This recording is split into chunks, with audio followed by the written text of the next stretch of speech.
பிரியமானவர்களே, இயேசு கிறிஸ்துவின் நாமத்தில் உங்களுக்கு என் அன்பின் வாழ்த்துக்கள். இந்த இடத்த பார்க்குறீங்களா? எப்படி இருக்கு? அழகாக இருக்குதா? கடல் அலையினுடைய சத்தம் கேட்குதா? இது மலேசியாவில் போர்டிக்ஷன் அப்படின்னு ஒரு சிட்டி இருக்கிறாரு.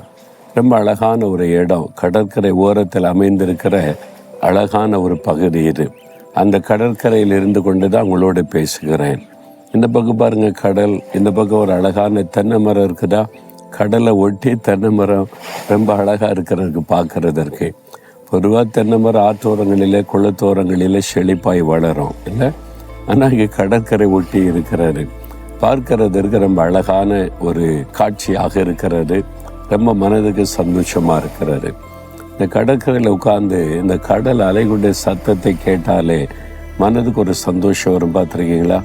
அது தனியாக போய் அப்படியே அமர்ந்து நீங்கள் ரசிச்சிங்கன்னா, ஆண்டவர் இவ்வளவு பெரிய கடலை சிருஷ்டித்து அலைகளை உண்டாக்கி அதற்கு ஒரு எல்லையை குறித்து அது நம்மளை அப்படியே வரும், அப்படியே பின்வாங்கி போகும். பார்க்குறதுக்கு ஒரு அழகாக இருக்கும்.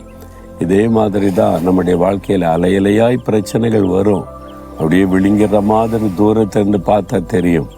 பக்கத்தில் வந்த உடனே அப்படியே பின்வாங்கி போயிடும்.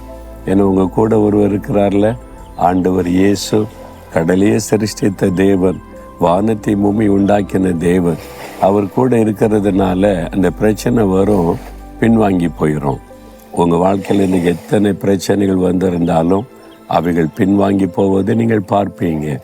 அதுக்கு என்ன காரணம் தெரியுமா? ஆண்டவர் உங்களுக்கு ஒரு வாக்கு கொடுக்கிறார். ரோமர் 16:20 சமாதானத்தின் தேவன் சீக்கிரமாய் சாத்தானை உங்கள் கால்களின் கீழே நசுக்கி போடுவார்.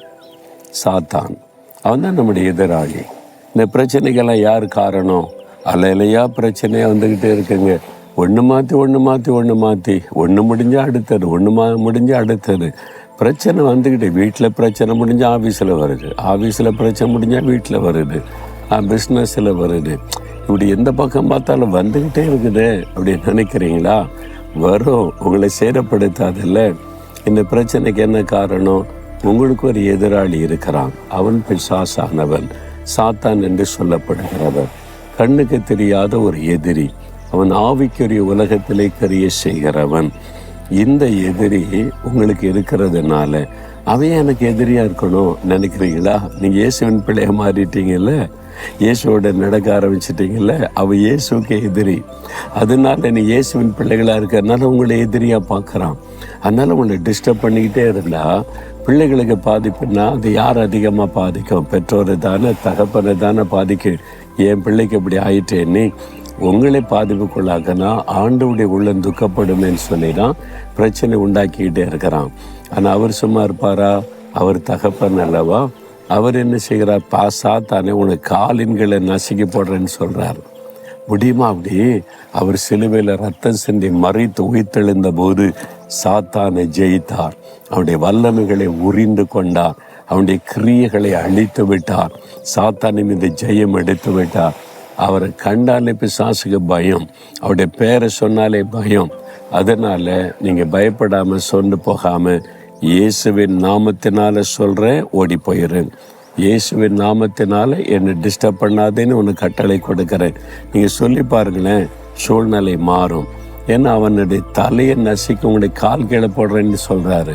அவன் தலைக்கு மேலே ஏறி நின்று நம்மளை அடிமைப்படுத்த நினைக்கிறான். ஆண்டவர் சொல்கிறாரு, அவனை பாதத்தைக்கு கீழாக்கி போடுறேன் அப்படின்னு சொல்லி. இயேசு தம்முடைய கால்களினால் அவன் தலையை நசுக்கினார் என்று வேதத்தில் பார்க்கிறோம். இயேசுவின் காலுக்கு கீழே தான் இந்த பிசாசு. அதனால நீங்கள் பயப்படாதுங்க. இயேசுக்கு கீழேன்னா இயேசு உங்களோடு இருக்கிறார்ல, அப்போ உங்கள் பாதத்துக்கு கீழே தான் அவன் உங்களை ஒன்றும் பண்ணிட முடியாது. சும்மா பயமுறுத்துவான். அதை வெத்து வேட்டுன்னு சொல்லுவாங்க தெரியுமா? பிசாசு வெத்து வேட்டு பயமுறுத்தி அந்த பயத்தை வச்சு தான் நம்மளை சேர உண்டாக்க பார்க்குறான்.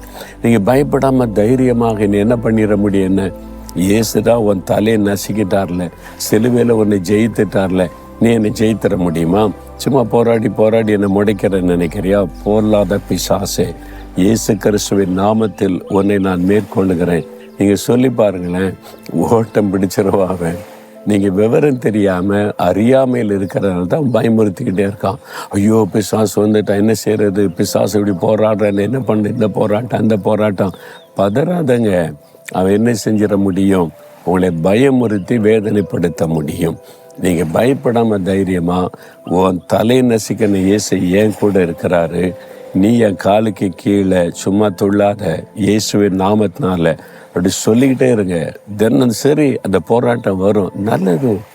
அது வந்தால் தான் வாழ்க்கை இன்ட்ரெஸ்டிங்காக இருக்கும்ல. இந்த போராடி ஜெயித்து போகிறோம் பாருங்க, அதுதான் ரொம்ப சந்தோஷம். சொன்ன போகாதங்க. அந்த பொருளாத சாத்தானை ஜெயித்த இயேசு உங்களோடு இருக்கிறாரு. நீங்கள் ஜெயிக்க முடியும். அவங்களுடைய பாதத்துக்கு கீழேன்னு விசுவாசத்தை அறிக்கையிடுங்க. பொருளாத சாத்தானே, உன் தலை நசிக்கணும், இயேசு என் கூட இருக்கிறாரு.